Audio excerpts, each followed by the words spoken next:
Welcome back to Dateline on ID. We continue now with the feud. In the days after Tim Newman was shot dead, Joe Campbell went back to his home on top of the mountain, while many of his downhill neighbors let the death dissuade them from visiting their cabins on the land they loved. But not Dan and Sue De La Rosa. If all the neighbors had run and hid and not come up to the mountain and stayed at home, then hell, he won. Yeah. Then he's got the whole place to himself, which is what he wanted originally. And so we said, we're going. This was our paradise, and even though it was shattered, we weren't willing to walk away. And many neighbors vented to the sheriff about Joe Campbell. They were, why isn't he in jail? He shot a person. Why didn't we do something about it? Yeah. But there's a Montana law that guides our behavior. So the question became one of intent. Yes. If you intend to defend yourself, you're within the law. If you Correct. intend to kill somebody because he's a pain in the ass, against the law. Yeah. They make hemorrhoid cream for that. I mean, you don't need to shoot people for that. But which was it in this case? Self-defense or murder? Remember, Joe Campbell claimed Tim Newman confronted him, leveled a gun at him. So, Campbell was within his rights to fire first. I shot, and he spun around. I thought that second shot in the back was half reflex, half fear, he said. Make sure he got the guy who threatened him. I shot him again in the back part of I think it was maybe the lower back or something. Except this was curious. Tim was left-handed, but his gun was found lying on the ground near his right hand. And Tim's gun hadn't been fired. So if he had the drop on Joe, as Campbell said he did, how did Joe get a shot off before Tim could pull the trigger? The puzzle landed on the desks of Deputy Attorneys General Mary Kokenauer and Dan Gazinski. I think Mary and I both feel, like most Montanans feel, that we have an absolute right to defend ourselves. I think the challenge is to try to ferret out, when there's a justifiable homicide versus a situation where they wanted to commit murder and they used the justifiable use of force to get away with murder. The two prosecutors had to decide which applied in this case. He looked at me and he said, "Oh, your arm." They'd heard Joe Campbell's side of the story, but the only story Tim Newman could tell would come from his autopsy. This really all came down to what the body told you, what the wounds told you, right? Absolutely. And from that autopsy, we learned that there were 2 shots to Tim Newman. One shot was to the back, severed his spine, and it would have paralyzed him instantly from mid-chest down.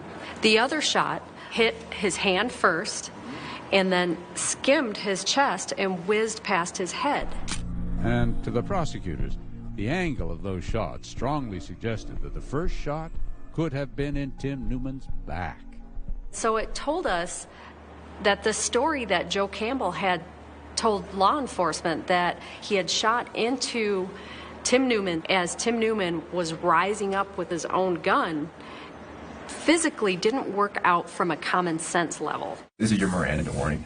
They called Joe in for a second interview when, again, he said Tim was the aggressor, chasing Joe and his wife with his ATV. Tanny was scared, really scared. I asked Tanny twice, I said, maybe you should just go home and call the sheriff. She didn't want to leave. But she did, said Joe, and that's when Tim came at him. And all of a sudden, out comes a gun.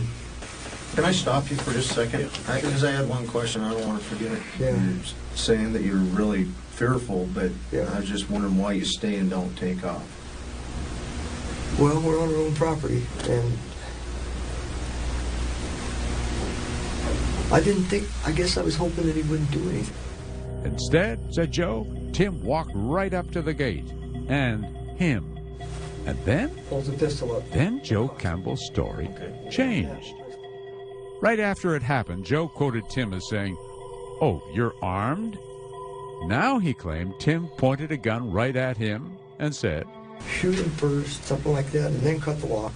Well, certainly that statement about shoot first or cut the locks, I think he's trying to show that Tim Newman verbally told him that he was going to shoot him. And before that, there was nothing. And about that thought that the angles of the shot suggested the first shot was a shot in the back? No, said Joe. Didn't happen.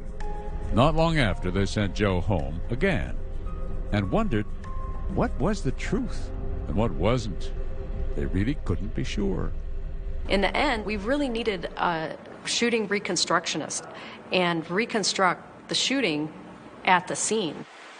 But that reconstruction would have to wait for one of those only in Montana reasons. Right after Tim Newman had been shot, there had been a big snowstorm, and the crime scene had been under snow that whole winter, and we had to wait until May to get him up to the crime scene so he could do his work. And so, once again, it was springtime in Montana, and the answer, pure and mindless as the first tiny blossoms, rose up from the greening soil. It was murder. Pure and simple. Yes. How did they know 8 months after the fact? And how would they prove it to a jury? Different sort of science altogether, that. Coming up, in the Old West, it was the lowest thing you could do. He shot him in the back in cold blood. He admits that he shot him in the back. And if that was the first shot, then this was murder. He stated that the next time I see Tim Newman, I'm going to push him down. Put him down, Lamont. Those were his words. When the feud continues.